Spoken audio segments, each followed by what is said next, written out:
Paz Shalom, meus amados irmãos, mais uma vez aqui com a nossa Paraxá, vai-se. E habitou na Paraxá de Gênesis 37, verso 1, 40, verso 23, La Haftará de Amós e Mateus 1, 16 até o 25.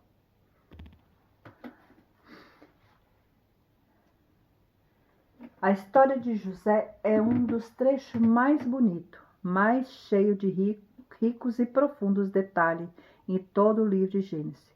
Todos os estudos concordam que José é o modelo mais típico de Yeshua, que aparece no Antigo Testamento. Pela forma como foi amado pelo Pai, Yeshua também foi amado pelo Pai. Pelo ódio que enfrentou pelos irmãos, Yeshua também é odiado pelos judeus. E como foi traído, Yeshua foi traído. Foi vendido, também foi vendido por Judas. Tentado, Yeshua foi tentado. Preso. E depois de toda a tribulação foi exaltado. E cumpriu o propósito específico de Deus para preservar uma nação. Viu como se refleja a vida de Jesus na vida de José? Daí podemos tirar uma série de lições para a nossa vida, como enfrentar situações aos olhos dos homens. Deus usa cada situação para cumprir na nossa vida um propósito. Quando Deus quer, não há homem que possa impedir. Verso 37. E habitou Jacó na terra das peregrinações do seu pai, na terra de Canaã. Essas são a geração de Jacó, sendo José de 17 anos, apacentava as ovelhas do seu pai. E os irmãos, e este mancebo como filho de Bila e o filho de Zipa, mulheres do seu pai, e José trazia uma má fama deles. Porque aqui não usou Raquel e Leia, porque Bila e Zilpa era escrava, então José ia passar por esse também de escravo, que ele foi vendido como escravo. Então por isso que relata elas. Gênesis 37, verso 1. E habitou Jacó na terra das peregrinações do seu pai em Canaã. Vaixe, em hebraico, vem do verbo yashar, habitar, permanecer, sentar. Esse verbo nunca vai se referir à habitação de Deus, mas somente à habitação de homens. Sentar sobre o trono também tem o sentido no lugar habitado. O significado exato nessa porção é morar. Numa cidade, num território, denota uma permanência nesse local. Já o verbo para designar a habitação de Deus é shahar, de onde vem o Mishkan, o termo Shekinah, a presença de Deus. Deus cumpre o seu propósito na vida de um homem quando este homem coloca no exato lugar onde Deus quer, onde Deus planejou que tivesse. Vemos aqui o seu propósito se cumprindo na vida de José, por intermédio da ação de Satanás, tentando desviá-lo. Mas ele é soberano, Deus é soberano, apesar das circunstâncias diversas. Deus cumpre os propósitos. Jacó habitou na terra das peregrinações do seu pai em Canaã. Vimos no capítulo anterior a descrição da geração de Esaú. Agora, com Jacó, o autor, em vez de descrever a sua descendência, vai concentrar naquilo que agora em diante é o tema central, que é a vida de José.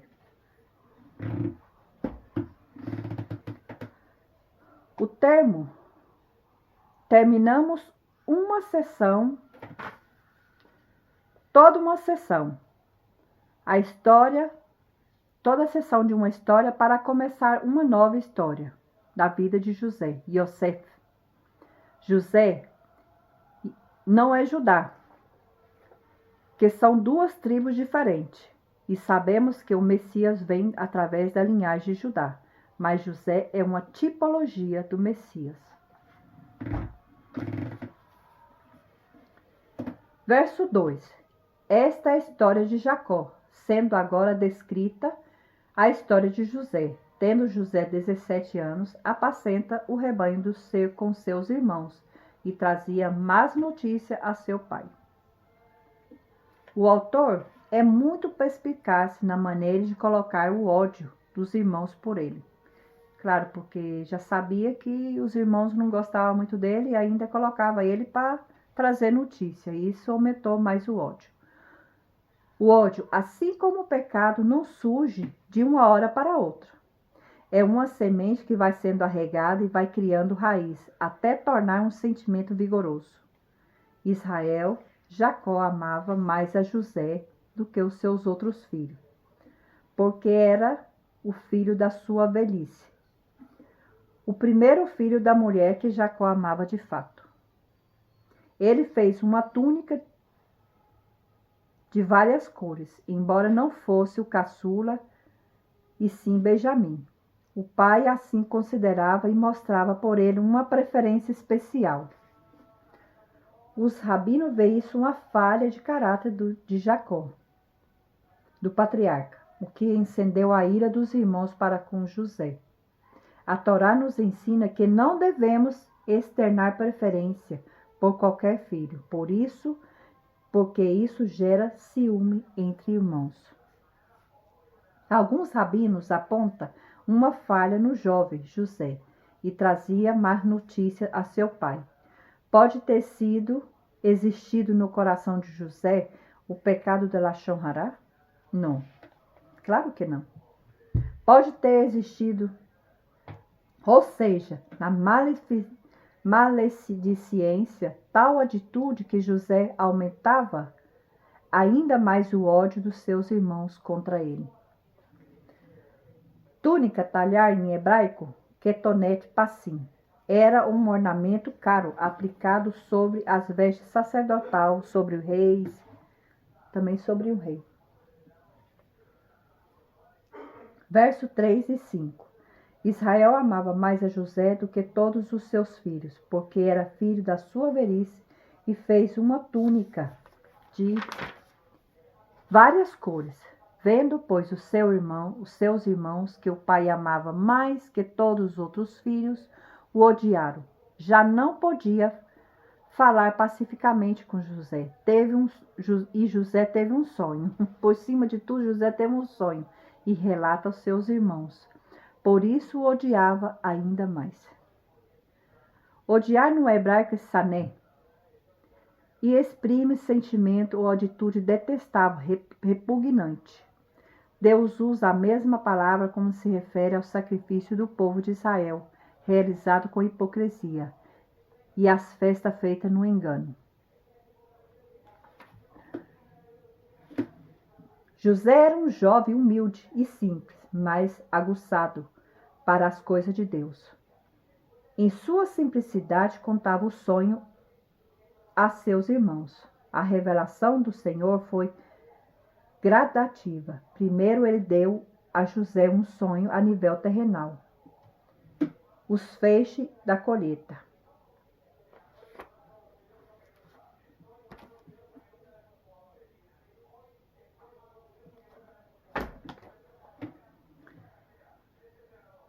A mensagem desse sonho foi bem clara. Desde a antiguidade reconhecia que o caráter profético dos sonhos. Os irmãos entenderam que a mensagem falava sobre a posição de José como superior, e isso inflamou ainda mais.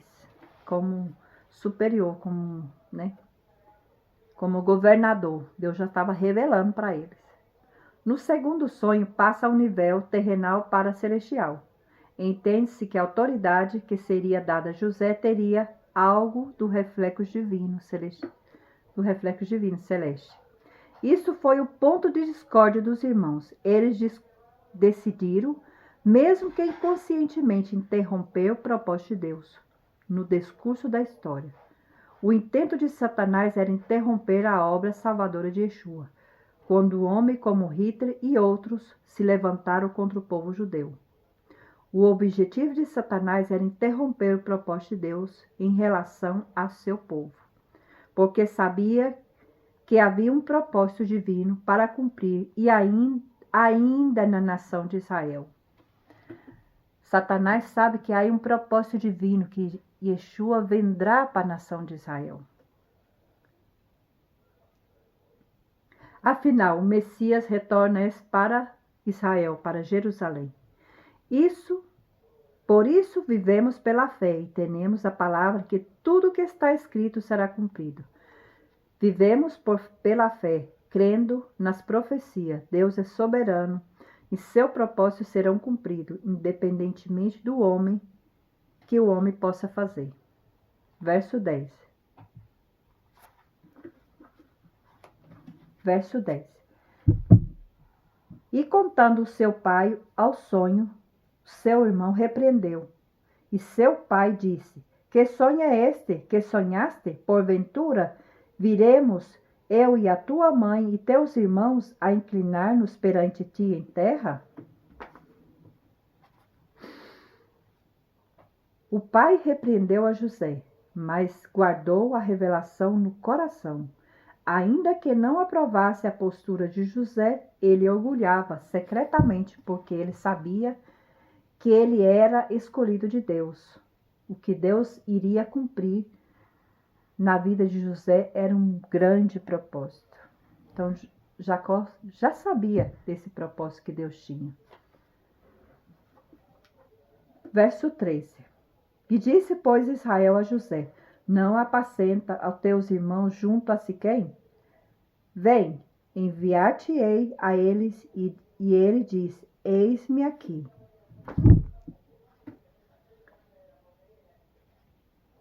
Rinene, disse José, Rinene, eis-me aqui, para obedecer. José obedece e vai a Siquém. Esse encontro se seguiu, foi um motivo de estudo, de discussão, entre os rabinos. Ao não encontrar os irmãos de José pela lógica, deveria José voltar a seu pai e relatar o fato. Mas não. A vida de José foi marcada por uma grande providência de Deus. Ele teve um encontro com um homem que se dirigia a ele e perguntou: Que procuras? Os rabinos disseram a respeito. Esse diálogo, aparentemente acidental, determinou o futuro do povo de Israel. Esse homem, segundo o judaísmo, foi Gabriel, o mensageiro que levou a José ao destino certo. 2 frases bastaram para precipitar José rumo à sua aventura. Uma vez mais, o relato nos propõe a meditar sobre a interferência de Deus, mostrando a soberania divina. O homem quer ser livre, mas Adonai permanece sempre como Senhor do seu destino. Quantas vezes estamos prestes a fazer algo que não é da vontade de Deus e nossa caminhada é interrompida? Aqui, Gabriel, segundo o que crê, veio para interromper o propósito do coração de José. Deus tinha que fazer José passar por tudo aquilo que passou para que o povo judeu pudesse ser preservado. Então, tudo foi um plano de Deus. Verso 19 ao 22. E disse uns aos outros: Eis que lá vem o sonhador. Vinde, pois, agora matemo-nos e lancemos numa destas covas, e diremos: uma besta ou fera o comeu. Veremos o que será do seu sonho. E ouvindo Rubem, livrou das mãos e disse: Não lhe tire a vida. Também lhe disse Rubem: Não derramarei sangue, lançai-o nesta cova, que está no deserto, e não lançareis mão nele, para livrá-lo das suas mãos e para tornar a seu pai. Uma cisterna, um poço profundo vazio. Se José não morresse de fome, certamente morreria picado por uma serpente. ou escorpião, quando os irmãos planejou a sua morte. Deus levantou o irmão mais velho, Rubem, para poupar a vida de José. Rubem havia perdido seu direito de primogenitura, porque deitou com a concubina do seu pai. Ainda assim, Rubem possuía um profundo temor por Jacó e o honrava, não querendo que ele sofresse pela morte do seu filho José. A intenção de Rubem era voltar mais tarde e salvar o irmão e levá-lo para de volta a seu pai. Verso 25.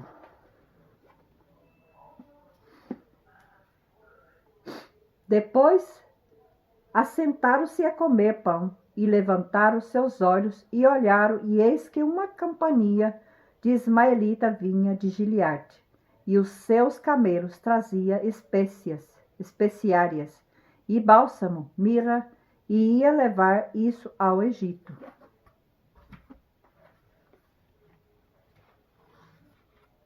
No original, estrágano, bálsamo e cisto eram plantas medicinais usadas em perfumaria, como estrágano ou necrote, que faziam uma espécie de goma. Gênesis 43. O bálsamo de Jericó era usado na fabricação de incenso e nos embalsamava os corpos. O cisto ou lote era um arbusto que soltava uma resina viscosa, usada tanto na medicina quanto na perfumaria. Verso 27. Vinde, vendamo-nos a esse ismaelita, e não seja que a nossa mão sobre ele, porque ele é o nosso irmão, a nossa carne, e os seus irmãos obedeceram. Disse Judá, tomando o sentimento de culpa e usando um argumento emocional, o laço de família, assim convenceu os seus irmãos. Judá receberia a bênção da primogenitura. Havia um propósito de Deus nisso, porque Yeshua é da tribo de Judá, embora ele não fosse o mais velho. Aproveu de Deus que ele fosse o detetor da bênção. Observe a sua sutileza e liderança sobre os seus irmãos. Verso 28, que disse assim: Passando, pois, os mercadores medianitas tiraram e o lançaram a José da cova. E venderam José por 20 moedas de prata aos ismaelitas, nos quais levaram José ao Egito. Aqui há uma discórdia entre os rabinos. Primeiro, no verso 27, diz que o ismaelita, depois, no verso 28, medianita. E ainda, no mesmo verso, venderam aos ismaelitas. A presença alternada dos nomes ismaelita e medianita bastaria para dar uma ideia. O termo era sinônimo ou equivalente ao mesmo. É a mesma coisa. Em Juízes 8:24, diz: os ismaelitas tinham argola de ouro, pois os medianitas tinham argola de ouro, pois era ismaelita, dando a entender que ismaelita era o termo exclusivo que abrange primos nomades de Israel, ou seja, como o termo árabe hoje abrange numerosos povos. O uso alternado pode ser uma parte, para variar, em parte, registrar que José foi vendido fora da aliança. Com certeza, José, o filho mais velho, mais inteligente, com certeza, José, o filho mais inteligente de Jacó, cheio de vida e provavelmente de projeto para o futuro. Não esperava ver nessa situação. Ver dentro de uma cova, de uma cisterna. Muitas vezes, nós não vemos em situação similar à de José. Muitas vezes somos como José, estamos na mesma situação. São tantos os problemas que não podemos ver uma solução feliz. Quem nos não sofreu por quem nunca sofreu por uma desilusão ou desesperança, chegando a acreditar que não aguentaria carregar a cruz até o fim. Imagina alguém dentro de um buraco redondo, onde não há luz, onde apenas em volta é terra, um lugar seco sem vida. Muitas vezes Deus nos coloca numa situação semelhante. Parece que só conseguimos ver terra em volta e nada mais. Mas José não podia imaginar que Deus estava no total controle de tudo. Agora então vinha uma solução, uma caravana que vinha de Gileade, uma provisão divina que levaria José para o Egito. Ali estava a mão de Deus, a presença de Deus na vida de José, que o mordomo de Potifar, prisioneiro no cárcere, lançou o maior posto no comando de Faraó. Veremos nas próximas parashós. Ali, ele foi vendido, mas ele foi a ser o mordomo na casa do Potifar. Depois ele passou a ser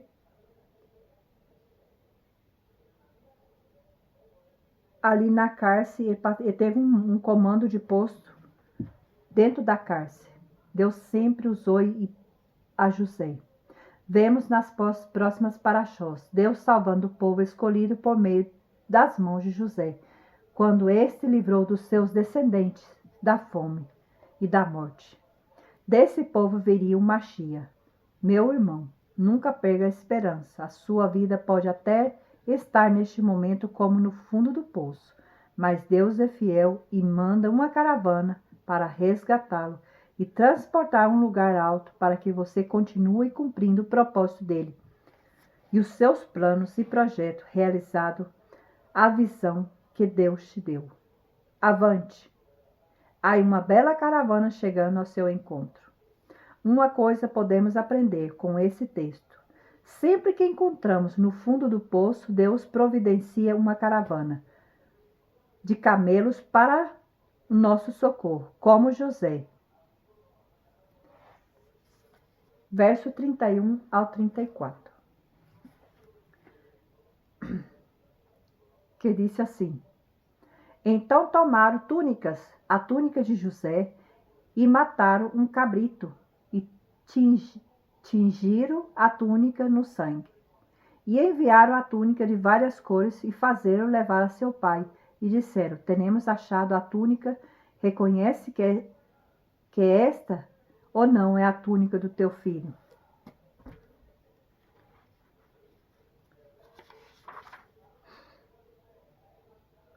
Jacó lamentou a perda do filho.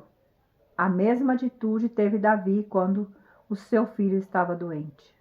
Verso 35, que disse assim: E levantaram todos os seus filhos, todas as suas filhas, para consolarem. E recusou, porém, a ser consolado, e disse: Na verdade, com o choro hei de descer ao meu filho, até a sepultura. Assim e chorou seu pai.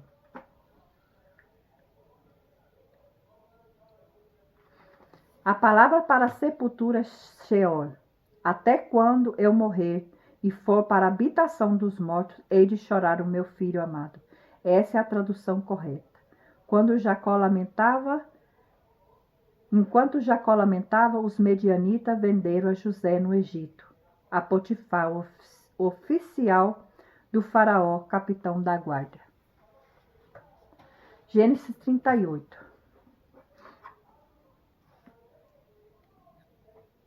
E aconteceu, no mesmo tempo que Judá desceu entre os seus irmãos e entrou na casa de um varão de Adulã, cujo nome era Irã. E viu ali Judá uma filha de um varão cananeu, cujo nome era Sua, e tomou-se e entrou a ela. Aqui é interrompida a história de José E esse relato consciente entre Judá e Tamar. Judá saiu da sua região e entrou a Adulá, e tomou a filha de sua, e com ela teve 3 filhos, Onã e Sela. Isso aconteceu em Queriabe, que significa deixou de ser fértil. Aqui, Judá já tinha descendido. Uma vez que ele casou com uma cananita, ele já desobedeceu a Deus, porque Deus não queria que nenhum do povo de Israel casasse com os cananeus. Então aqui ele já começou a descender. Quando ele encontra com Tamar, é que ele é restaurado essa geração. Porque aí estava rompendo. Mas aí Deus restaura essa geração através de Tamar.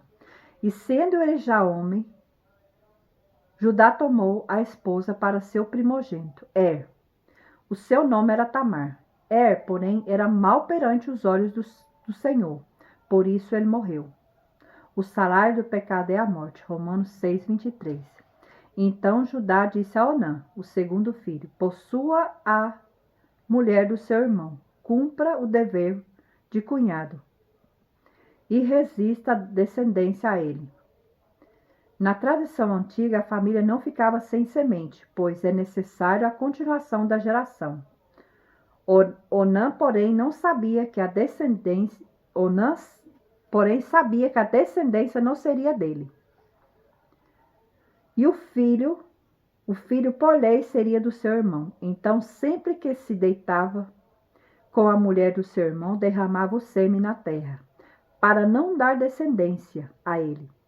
Pela tradição, quando o homem interrompe o coito, ele é considerado assassino, porque não permite que a semente gere um novo filho. Por isso Deus fez morrer a Onã também. Judá ficou muito preocupado, só lhe restava um filho.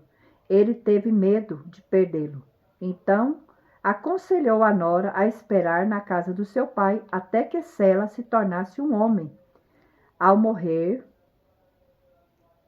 a mulher de Judá, depois de consolar, depois que terminou seu luto, ele subiu a tosqueadores de suas ovelhas, em Timá e Tamar. Em Timá. Tamar foi avisada. Aqui é avisar a Tamar. Tamar foi avisada e, usando a astúcia, despide as vestes de viúva e cobriu com um véu, e assentou-se à entrada da cidade, porque via que Sela já era homem e não lhe foi dado por mulher. Havia uma lei, assim como foi Ruth, que casou com Boaz, para levantar descendência ao filho de Noemi. Uma lei da Torá, que quando morresse o marido, ela casou com ele, aquele que era casado, então, para levantar descendência, podia um irmão ficar com essa mulher, e o filho que nascesse, o primeiro filho, seria filho do defunto, não dele. Então, Tamar tinha que levantar Ela estava esperando na cela, mas Jacó la enganou. Mandou ela para a casa dos seus pais e ficar ali esperando, mas ele não tinha intenção de dar a cela para ela. Verso 15. E vendo Judá que teve por meretriz, verso 15. E vendo Judá teve por uma prostituta, porque ela tinha coberto o seu rosto. E dirigiu-se para ela no caminho e disse: vem, peço-te que deixa-me entrar a ti, porquanto não sabia que era a sua nora. Ele disse: que darás? Ela disse: que darás para que me entres a mim? Ele disse: eu te enviarei um cabrito do rebanho. E ela disse: dá-me meu penhor até que envies. Então ele disse: que penhor? Que te farei? E ela disse: o teu selo. o teu lenço e o cajado, e esta que está em tuas mãos. E ele deu e entrou a ela, e ela concebeu, pois ela estava naquele dia fértil, né? Então, aí ela ficou grávida. Ela espertamente pediu um penhor, o selo. Aqui na Bíblia diz que é um cordão, mas não era um cordão. O cordão é porque ela estava usando o manto de oração. E aí no manto de oração há um sip-sip. E o cajado. Isso como uma maneira de identificar a identidade antiga. O selo era um tipo de um carimbo, como timbre, o nome da pessoa, da tribo. Ele ficava pendurado no cordão, que era trançado de uma forma específica, cada família com um nó. Sip-sip, franja ou tali, o chalé de oração. E o cajado era um sinal de autoridade, com uma identidade de pessoa entalhado como a figura de fácil identificação. Havia duas palavras para a prostituta. Uma era zoná, mulher livre ou escrava, que vendia o seu serviço, que os requisitasse, por uma quantia. Ela era desprezada pela sociedade. Tinha que cobrir o rosto para preservar a sua integridade e não ser reconhecida, pois a prostituição era proibida sob pena de morte. Quando Judá viu com o expresso véu, ele a chamou de Zanap, prostituta profissional, mas depois de se deitar com ela, mudou o tratamento, vendo nela algo de pudor, e chamou Kedesha, como era chamado as prostitutas culturais do templo pagão. Depois de um tempo, Judá veio a saber da gravidez de Tamar, quando ela foi tirada para fora para cumprir o juízo da época, ou seja, de ser julgada. O próprio Judá mandou apedrejar e queimar ela.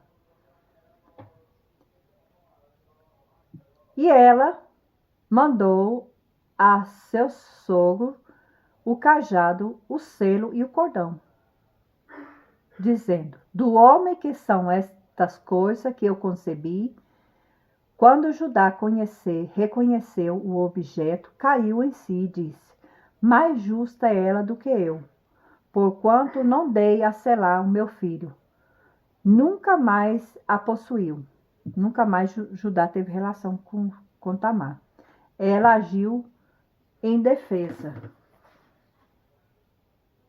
Ela foi chamada de justa. Muitas pessoas falam que não, mas ela foi chamada de justa. Em defesa e honra da família, usando uma artimanha para um propósito, donde fosse cumprido. Ela deu à luz a gêmeos. No nascimento, um pôs a mão de fora e nela foi atada uma fita vermelha e carmesim. Mas ele recolheu a mão e o segundo nasceu. Então exclamaram: Peretz, que significa como rompeste a saída. Ele entrou na brecha do irmão e nasceu primeiro. O outro se chamou Sarat. Vemos aqui que a mesma luta no ventre de Rebeca entre Esaú e Jacó. Os rabinos identificaram essa luta no ventre como a luta da primogenitura. Deus pega as coisas loucas para confundir os sábios. De Tamar nasceu Pérez. De Pérez veio a descendência do rei Davi, e dele Yeshua. Encerra aqui o incidente de Judá e então volta a narrativa de José. Verso 39. José foi levado para o Egito, para a casa de um eunuco, que existia alto cargo na corte de Faraó. Nada é por acaso. A palavra de Deus, se aí está escrito eunuco, é para entender a atitude da mulher de Potifar. Vendo que José era garboso e tudo o que fazia ele tinha a bênção de Deus, ela o desejou. Ele era hermoso bonito. E como todo pecado começa por consequência da carne, corrupciência dos olhos e a soberba da vida. 1 de João 2,16. Assim foi como a mulher de Potifar. Verso 39, versos 7 e 8, que diz assim: E aconteceu depois dessas coisas que a mulher do seu senhor pôs os olhos em José e disse: Deita-te comigo. Porém ele recusou e disse: Mulher do teu senhor, eis que o meu senhor não sabe do que há em casa comigo, entregou nas minhas mãos tudo o que tem.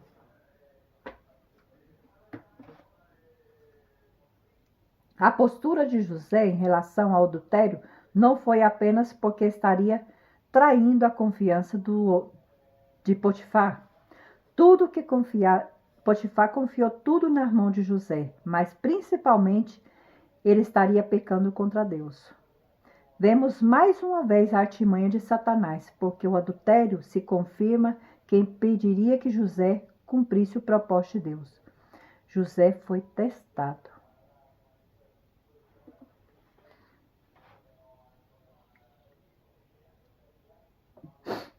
Verso 10 ao 20, que diz assim.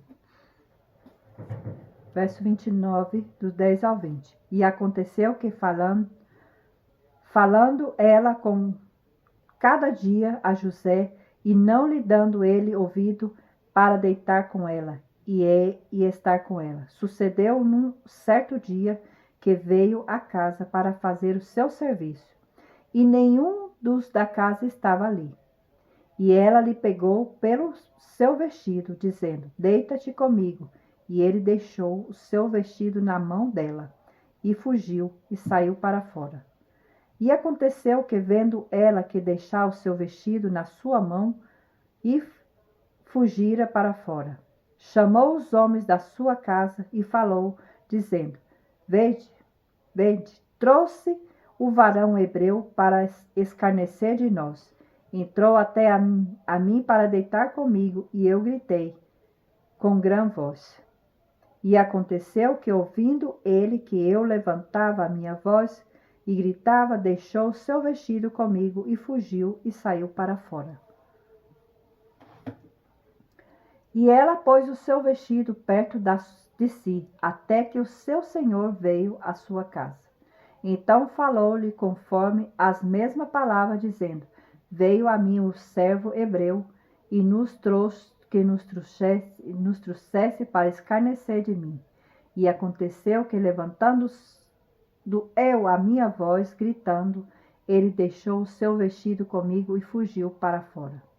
E aconteceu que, ouvindo seu senhor a palavra da sua mulher, lhe falara, dizendo: Conforme esta mesma palavra me fez o teu servo, a sua ira se incendeu. E o senhor de José o tomou e o entregou à casa da cárcere, no lugar onde os presos do rei estava preso. Assim esteve ali na cárcere do rei. E incitava com ele dia após dia para deitar com ela. Porém, continuava recusando. Certo dia, quando não havia ninguém na casa, ela pegou pelas vestes, dizendo: Deita-te comigo. Ele deixou as vestes nas mãos dela e fugiu. Quando o marido chega, ela diz: O servo hebreu nos trouxe e veio para comigo. O senhor de José o lançou na cárcere. Cumpriu o propósito de Deus, com certeza. Para cumprir o propósito de Deus, com certeza vai exigir muita renúncia. Quem de nós, desejando servir ao Senhor, não foi humilhado por um amigo, por um parente, até mesmo caluniado, como o caso de José? Somos muitas vezes acusados de coisa que não falamos e não fazemos, e até mesmo de coisa que não sabemos que fomos acusados. Somos acusados. Assim aconteceu com José. Verso 21. O Senhor, porém, estava com José, e entendeu sobre ele uma benignidade e deu-lhe graça aos olhos do carcereiro. A palavra benignidade no original refere-se a um afeto amoroso. Podemos entender que a benignidade e a bondade em ação. O Senhor era com ele e fazia tudo prosperar nas mãos dele. Ele é uma das grandes lições desta porção. Deus é fiel. O Deus de José é o mesmo que enviou Yeshua para morrer por nós, o mesmo que nos ama com amor infinito e que há de fazer prosperar tudo o que colocarmos as mãos, desde que tenhamos a mesma fidelidade de José.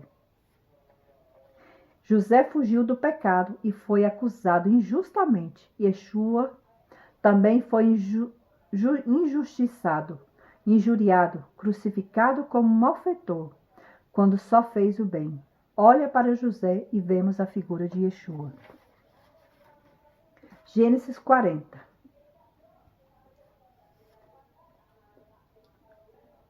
E aconteceu depois dessas coisas que pecaram o copeiro do rei do Egito e o copeiro contra o seu senhor do Egito.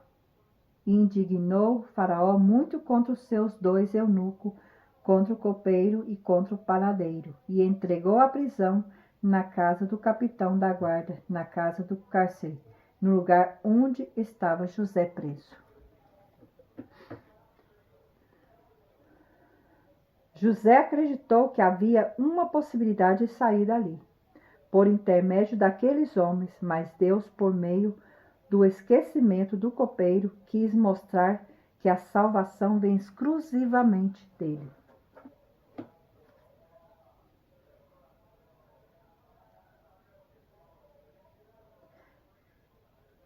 Verso 5. E ambos sonharam um sonho, e cada um do seu sonho na mesma noite, cada um conforme a interpretação do seu sonho. O copeiro, panadeiro do Egito, estava preso na cárcere. E veio José a eles pela manhã e olhou para eles, e eis que estavam turbados. E perguntou aos eunucos de Faraó, porque eles estavam na cárcere, na casa do seu senhor, diz, porque estão hoje tristes os vossos semblantes. E eles disseram, tenemos sonhado um sonho, e ninguém há de interpretar. José disse, não são os sonhos a interpretação de Deus, como tai, peço-vos. Então o copeiro e o panadeiro contou o sonho a José. E José acreditou que o copeiro ia tirar José dali. Então aqui José já tinha 10 anos na prisão. Então ele já ficou 2 anos mais. Por quê? Para que José se entendesse que a única salvação vinha de Deus, não de nenhum homem. Um conselho importante para aquele que gosta de interpretações dos outros. O que Deus, quando queremos interpretar um sonho, devemos pedir a Deus mesmo, que nos revela o sonho. Não está buscando interpretação com bruxaria, com nada disso. Em Amós 2, verso 27, diz assim, o Senhor pôs 3 transgressões de Israel por 4. Não tirarei o castigo porque vende o justo por dinheiro, está falando de José, o necessitado por um par de sapato, pisa na cabeça dos pobres no pó da terra, perverte o caminho dos mansos, o homem e o seu pai entra na mesma moça e assim profana o meu santo nome. Observamos o texto, o profeta, e veremos que o juiz sobre Judá e Israel. Deus aponta que, por intermédio dos profetas, 4 transgressões desse povo judeu. Vende o justo por dinheiro, o necessitado por sapato. Pisa na cabeça do pobre no pó da terra e perverte o caminho dos mansos. O homem e o seu pai combinam a mesma moça, profanando o seu nome. Deitam junto a qualquer altar sobre roupas espalhadas na casa de Deus. bebe vinho dos que têm sido multados. Mas onde está a relação desse texto com a paraxá de José? Podemos traduzir na mente, presciência de Deus. Ele já sabia que Judá viria o Messias. Assim como Jacó habitou na terra das peregrinações, o Messias também habitaria entre os homens. Judá se deitou com a viúva do seu filho, mesmo sem saber que era a sua nora. Tamar lhe deu gêmeos, Pérez e Zera. Vimos em Mateus a genealogia de Yeshua, lá que consta 2 nomes. Mas como uma prostituta poderia fazer parte da genealogia de Jesus, de Yeshua, o Mashiach? Se de um lado podemos ver o imenso amor e misericórdia de Deus, de outro vemos o resultado desse amor, da justiça, do juízo de Deus. Daí podemos concluir que o amor e a misericórdia andam junto com a justiça e o juízo de Deus. Isso é tremendamente importante, pois no caminho da salvação da nossa alma, rumo à nossa vida eterna, não podemos nos esquecer que a justiça e o juízo ainda virão.